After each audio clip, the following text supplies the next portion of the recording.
Hey y'all, Scott here. So, doing something a bit different today. I am going to Toronto International Film Festival, and being such a big experience, I thought I'd vlog the whole thing. I'm seeing 5 films. Mamoru Hosoda's Scarlet, which is what motivated me to come to the festival. Bouchra, Arco, Little Emile, or the character of Rain, and was the Space Cadet. And yeah, so basically what I'm going to be doing is vlogging the whole thing, and then when I get to the hotel, I'll be basically giving my quick thoughts on each movie. And so yeah, it is currently 2:55 a.m. and I am outside my dorm hall waiting for the Uber. Hopefully this will go well. Hopefully Scarlet's going to be good. I really hope. I've seen the early reviews. I'm a bit nervous about that one, but yeah, at least I have 4 other movies, so yeah, cue the travel montage.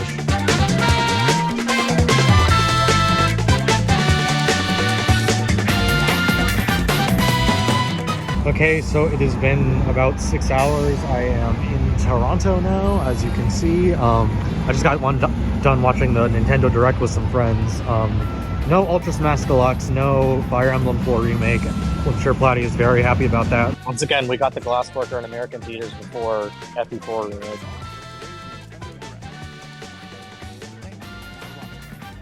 We're never getting FE4 overseas, are we? But yeah, heading to the festival now. Alright, boyos, it's time. I'm at the theater. Okay, it's not actually time. I have like an hour left, but hey, yeah.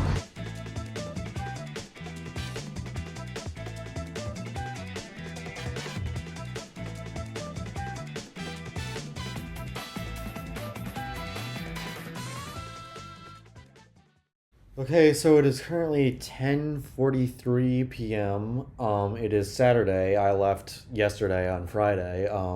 I finished my last 2 films of the festival today, and I was gonna record the reviews for the first 3 that I saw yesterday that night, but I was so tired that I passed out. So yeah, what we're gonna be doing is going through all 4.5 movies that I saw, and just giving you my quick thoughts. This isn't going to be scripted or anything. It's a bit more loose than what I usually do, but thought it could be fun to sort of get my thoughts out while they're still fresh in my mind.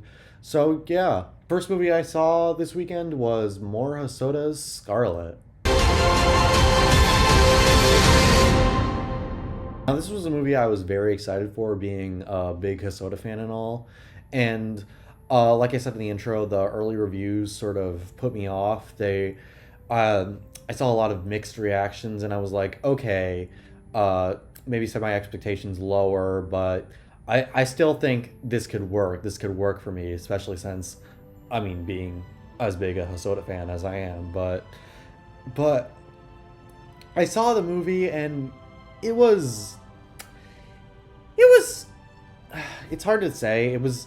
Generally, it's okay, but it's just weird, man. It's a mess.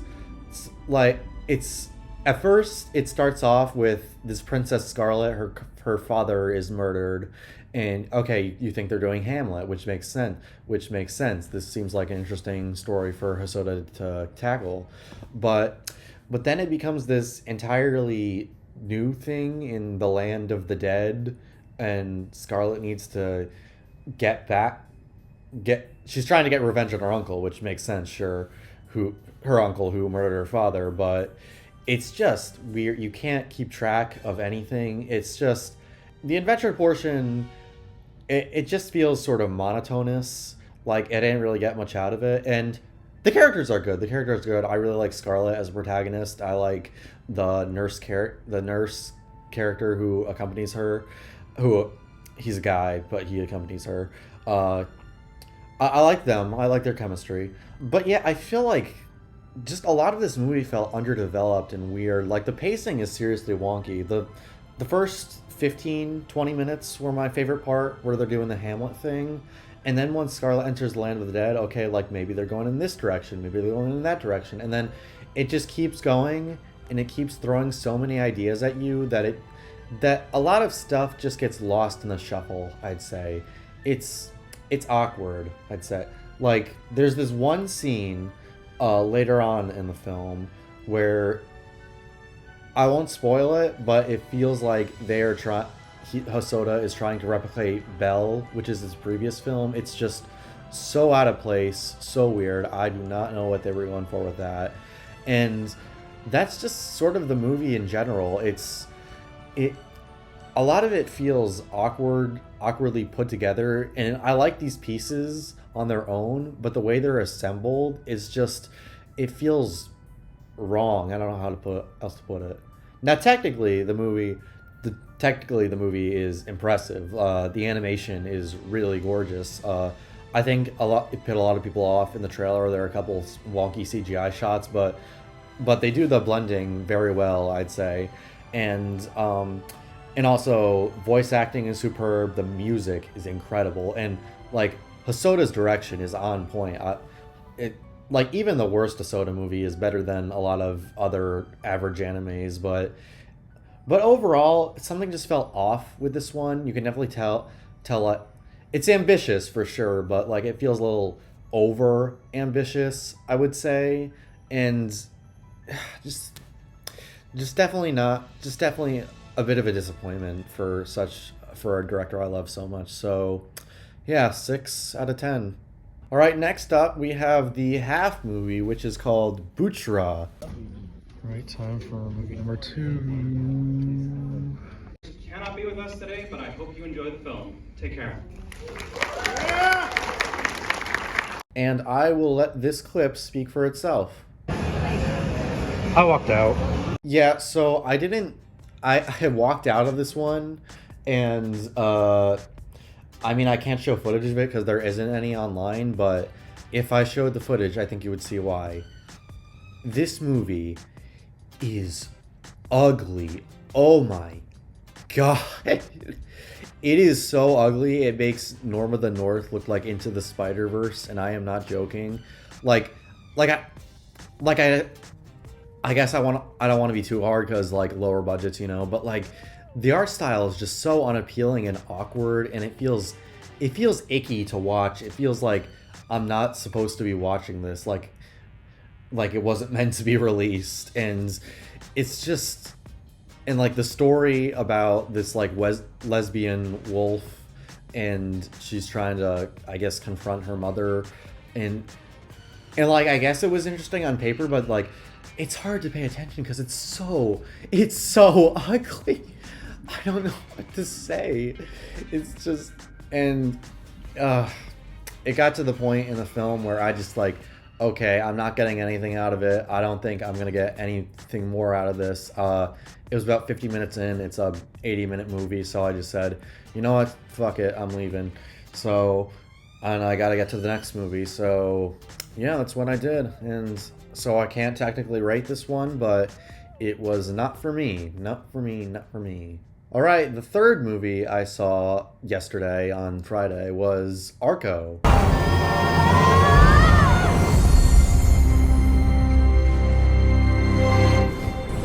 This is an animated film from France, and you can definitely tell it was loosely inspired by Miyazaki, particularly his older films like Nausicaa and Castle in the Sky. Castle in the Sky especially, it gave me a lot of vibes of that one. And I think I really like the direction they take this one. It feels like they're taking the classic Miyazaki formula and sort of like updating it for the modern day while still keeping the core of it intact, which I really appreciated. Like, the technology you see in this movie is a lot more advanced than what you would see in your average Miyazaki movie, and it gives us sort of like a warning in its glimpse into the future with its environmental themes, and I really like that. The story is about this boy who travels back in time through rainbows. It's good, I swear. And he meets this girl named Iris, and the two of them just sort of try and get him back home. And it's not too heavy on plot. There are these 3 other guys who try to, like, they want to kidnap Arco, and like they want to kidnap they want to kidnap Arco for some reason, I guess. But they were really funny, and yeah, it's not too heavy on plot, but it's more so just like watching these characters, watching them interact, and like the world around them is so interesting that it really doesn't need to have much of a plot until it does get a bit more heavy on plot in the second act. But I think they really do a good job transitioning into that, and it gets really tense. Like the entire climax of this movie is incredible, and I think the resolution, it might be just a bit rushed and a bit it comes a bit out of nowhere, but I still think they make it work. They make it work. I think it's a sweet ending, and overall, technically, the film is impressive. The animation is excellent. Not the biggest fan of the character designs, just how they look from a first glance, but I got used to them. They showed this one in English, actually, and the voice acting was very, very good. They got Will Ferrell, Natalie Portman, Mark Ruffalo, I'm pretty sure, and yeah, all around great stuff there. The music, great as well. Yeah, I really enjoyed this one. It's in talks for Best Animated Feature, and I can definitely see why. It's definitely a very quality film. I give it an 8 out of 10. All right, moving on to day 2, we have the first movie I saw on Saturday, which is Little Amélie in the character of Rain. No, it's not called that. It's called Little Amélie or the character of Rain, sorry. All right, time for a Little Amélie. I pronounced it wrong in the intro, so yeah, this is gonna be good, hopefully. Loving this music, lovely. Characters of Rain. First. Thank you. Hi everyone. It's a great honor for us to be. You will also have a lot of emotion by watching it. Thank you so much.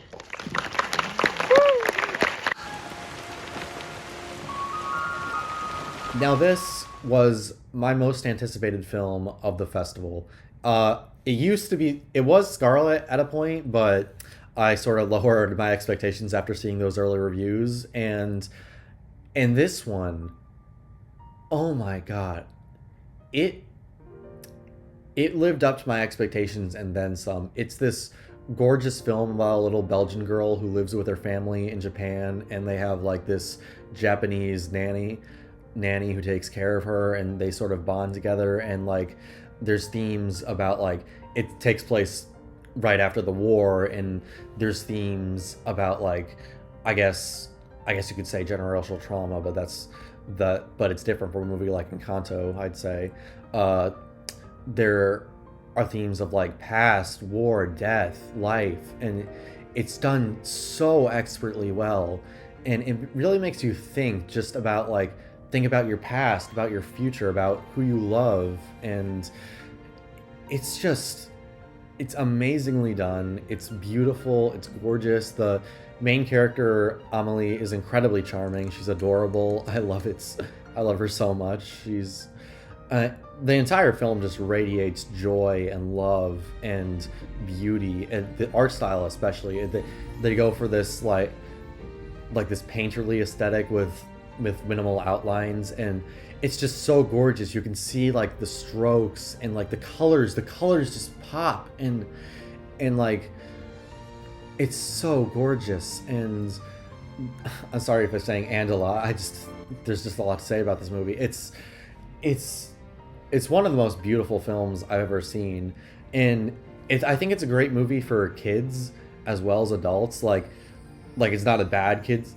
Like I think we associate the term kids movie with like slop, but this is a kids movie with genuine value, with genuine heart, with genuine things to say. I think it's not afraid to dive into some heavier topics, and it doesn't go too far into them. It's not like a super complex movie or anything, but it does them just enough to where it feels satisfying and deep, and just it's just perfect. It's the perfect blend of a movie for kids that can also be enjoyable for adults while speaking to both of them, because everyone has lived, everyone's been a child, and that's sort of like a relatable thing that this movie touches upon. And I think the way it does it is just really, really gorgeous. And I've never really seen a movie that that touches upon these themes in a way like this movie does, or as well as this movie does. And I just overall think that the movie is well put together. It's gorgeous. It's the music, it's so incredible. And the characters are all great. It's charming, it's lovely, it's gorgeous, like I said, and it's just a really good time. It's not too long, not too short. It's the perfect. It's just perfect. I don't know what to say. It's one of the most beautiful animated films I've ever seen, and not just for the art, just like in general, just beautiful. And yeah, G Kids has this one. It's coming out in November in the States. And definitely check this one out. I loved it a lot. This is honestly 10 out of 10. 10 out of 10. No notes. And finally, the last movie I saw for the weekend was Space Cadet. Space Cadet time.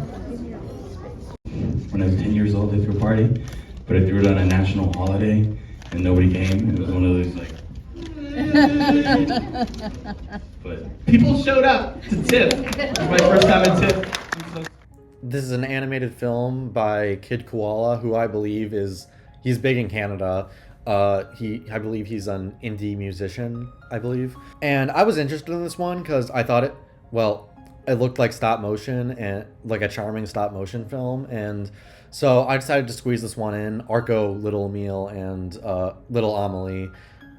Why do I always get that name wrong? Arco, Little Amélie, and Scarlet were the three big ones I wanted to see at the festival, and then I saw this one on the TIFF page, and I'm like, oh yeah, I can squeeze this in.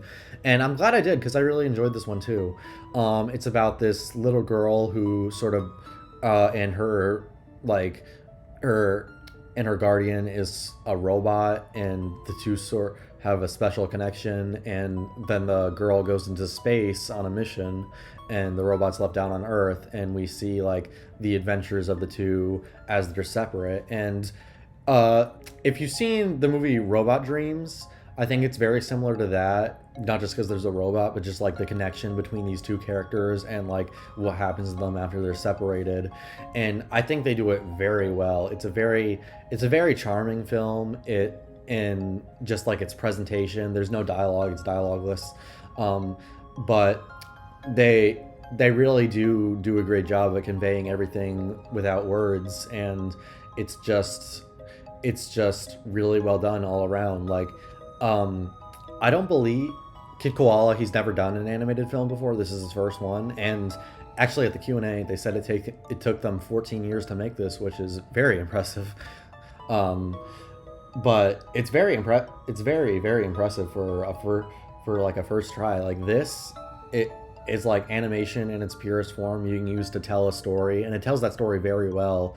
And it's just like it's simple but not too simple. Like the missions and goals of the characters, they aren't too complex or anything, but they handle it very well. And it's just a nice movie to vibe to, you know? And it won't make you think, or it won't make you think. It won't like change your life or anything, but I think it does what it wants to do very well. Music is excellent. Obviously, the director is a musician after all, and the animation is stellar. Like I said, I thought it was a stop motion film, but then at the Q&A, I asked this. What inspired you to do stop motion? Like, were there any films that served as a direct inspiration? Yeah, so that's really wonderful that you said that, because we were really going for this look. I come from stop motion. Lillian comes from 2D, so we wanted to take both of these styles and bring it into a CG world. So all of this was done in CG at a CG studio, but we wanted that look of things made from paper, miniatures that we make for the puppet shows that we do. to have that warmth, the soft feeling of those textures. You actually fooled me. I thought it was stop motion. And yeah, so I was stupid. Yeah, so they fooled me there, but I really enjoyed this one. It's the only one of the 4 that does not have a US distributor yet, which is unfortunate. I hope fucking Viva Kids or some shit picks it up, but yeah, I really do like this one. Space Cadet, charming film, 8 out of 10. So that is it for TIFF. Hi, Ninja. That is it for TIFF, guys. I hope you enjoyed this unique vlog video. Stay tuned for the Hit Pig review, I guess. Yeah, stay tuned. It's going to be good. It is going to be good. Hope you guys enjoyed this. I'll put something funny for the ending credits, but yeah, see you guys later. It's a tied up timeline, but I'm finally well into my prime. Hell doesn't need a